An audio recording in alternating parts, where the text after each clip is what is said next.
How to delete messages on Instagram using PC. So hello guys, welcome back to my YouTube channel. In this quick tutorial, I'll be discussing about how you can easily delete your messages on Instagram on PC.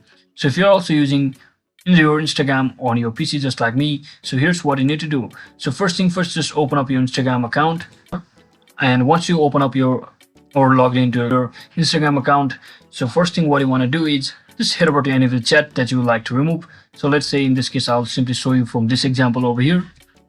So let's say I send this message to this person over here, and if I want to delete this message, so I'll simply tap on this three dot icon over here right next to the message and simply click on unsend button over here. I can also actually edit the message. So what you'll need to keep in mind is that this will remove the message for everyone, but people may have seen it already. So unsend messages may still be included in the conversation if reported.